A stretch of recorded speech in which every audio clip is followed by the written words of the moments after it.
Menopause এবং দাম্পত্য জীবন ভুল বোঝাবুঝি না, বোঝাপড়া হোক।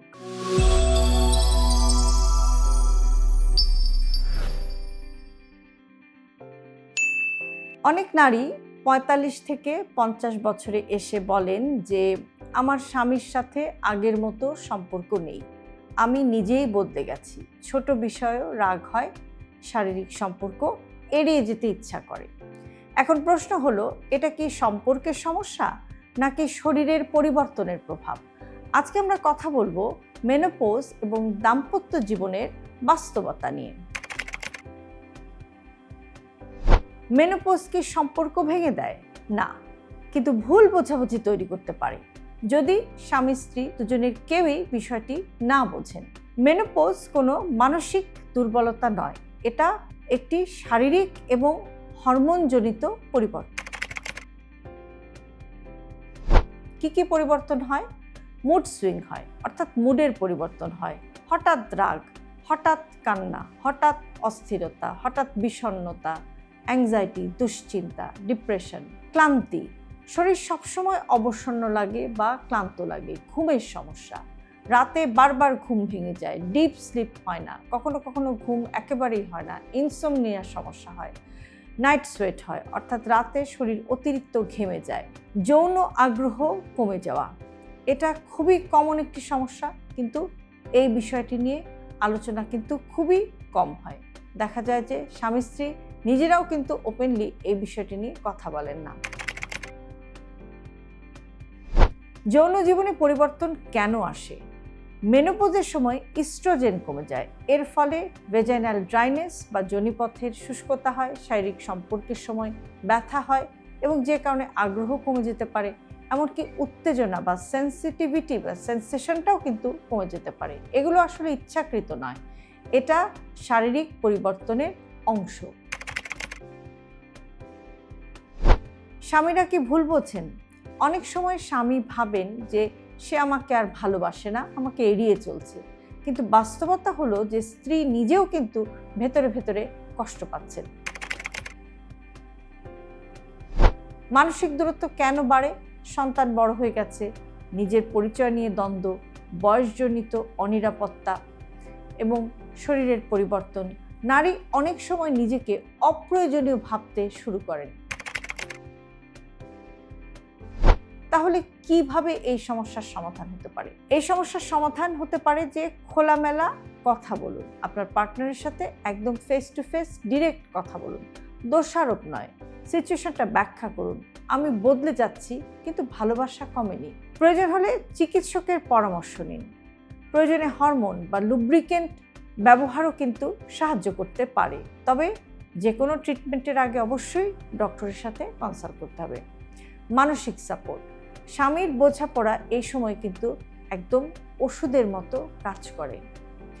সময় দিন, শুধু শারীরিক সম্পর্ক না, আবেগীয় সম্পর্কটাও কিন্তু অত্যন্ত গুরুত্বপূর্ণ। দাম্পত্য সম্পর্ককে নতুনভাবে গড়া। মেনোপজ মানে কিন্তু সম্পর্কের শেষ না, এটা সম্পর্কের নতুন অধ্যায়। এই সময় ছোট ছোট যে কাজগুলো হেল্প করতে পারে, যেমন দুজনের সাথে একটু কোয়ালিটি টাইম কাটানো, একসাথে হাঁটা, একসাথে একটু বাইরে যাওয়া, একসাথে কোথাও ঘুরতে যাওয়া, একদম নিজেদের মতো করে সময় কাটানো। কারণ এই সময় দেখা যায় যে ছেলে মেয়ে বড় হয়ে যায়, সংসারের অনেক ঝুট ঝামেলাই কমে যায়। একটু নিজেরা কথা বলা, একটু গান শোনা, একটু নিজের মতো করে সময় কাটানো, অথবা পুরনো দিনের স্মৃতিকে একটু রোমন্থন করা, একটু আবেগীয় সম্পর্কটাকে বিল্ড করা, সম্পর্ককে এটা কিন্তু আরও গভীর করতে পারে। আমরা প্রায় দেখা যায় যে ইমোশনটাকে আমরা অনেক সময় ইগনোর করি, কিন্তু যে কোনো ফিজিক্যাল সম্পর্ককে যদি আমরা স্টেবল করতে চাই বা যদি আমরা ভালো করতে চাই, সেখানে আবেগের বা ইমোশনের কিন্তু একটা বিরাট বড় ভূমিকা আছে। আমরা অনেক সময় দেখা যায় যে এই জিনিসটাকে একেবারেই ইগনোর করি বা একদম কেয়ার করি না। কাজেই ইমোশনাল সম্পর্কটাকে যদি স্ট্রং করা যায়, সেটা কিন্তু অটোমেটিক তখন শারীরিক সম্পর্কটা ভালো করতে অনেক হেল্প করে যে কোনো দম্পতি বা যে কোনো একটি কাপলকে।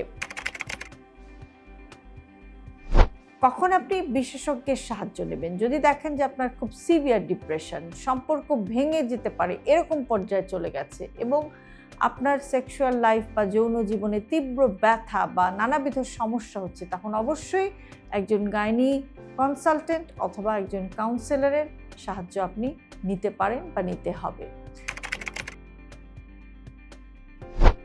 নারীদের জন্য বিশেষ বার্তা হচ্ছে যে নারীরা এই সময়টাতে ইনসিকিউরিটিতে ভুগে থাকেন, ভাবেন যে আমি শেষ, আমাকে দিয়ে আর কিছু হবে না, আমার জীবনের আর কোনো মূল্য নেই। কিন্তু মনে রাখবেন যে আপনি কমে যাননি, আপনি বদলেছেন। এটা আপনার জীবনের একটা স্বাভাবিক পর্যায়। নিজেকে কখনোই দোষ দেবেন না। স্বামীদের জন্য বার্তা হচ্ছে এই সময় আপনার স্ত্রী আগের চেয়ে একটু বেশি সেনসিটিভ, তাই তার সাথে আপনাকে আরও বেশি সহানুভূতিশীল হতে হবে এবং তাকে আপনাকে সাপোর্ট দিতে হবে। আপনার সাপোর্টটা তার জন্য খুবই দরকার। কাজে সমালোচনা নয়, তাকে আপনি সহানুভূতি দিন, একটু ভালোবাসা দিন, একটু আবেগ বা ইমোশনাল সম্পর্ক তৈরি করুন আপনার স্ত্রীর সাথে। মেনোপজ দাম্পত্য সম্পর্ককে ভাঙে না, ভুল বোঝাবুঝিটাই দাম্পত্য সম্পর্ককে ভেঙে দেয়। কাজেই বোঝাপড়া থাকলে, আন্ডারস্ট্যান্ডিং থাকলে এই সময়টা হতে পারে আপনাদের সম্পর্কের একটি পরিণত অধ্যায়, অর্থাৎ একটি ম্যাচিউর ফেজ আপনারা দুজনে কিন্তু এনজয় করতে পারেন যদি আপনারা নিজেদের মধ্যে একটু চমৎকার বোঝাপড়া বা আন্ডারস্ট্যান্ডিংয়ে আসতে পারেন। তাহলে মেনোপজে আসার পরেও কিন্তু একজন মহিলা তার রেস্ট অফ দ্য লাইফ সুন্দর দাম্পত্য সম্পর্ক রেখে কিন্তু সুন্দরভাবে বাকি জীবনটা উপভোগ করতে পারেন। হেলথি লাইফস্টাইলকে জটিল ভাববেন না। আপনার দৈনন্দিন জীবনের ছোট ছোট অভ্যাসের পরিবর্তনই আপনাকে নিয়ে যেতে পারে একটি সুস্থ জীবনধারার দিকে। আর সে কারণে আমরা সব ভিডিওতে সবসময় বলে থাকি হেলথি লাইফস্টাইল সিম্পলিফাইড। আজকের ভিডিওটি যদি আপনাদের কাছে ইউজফুল মনে হয় তাহলে অবশ্যই আপনার প্রিয়জনের সাথে শেয়ার করতে ভুলবেন না। আর এরকম আরও ভিডিও প্রতিনিয়ত পেতে সাবস্ক্রাইব করুন আমাদের ইউটিউব চ্যানেল এবং ফলো করুন আমাদের Facebook page with doctor Shahnaz Chowdhury.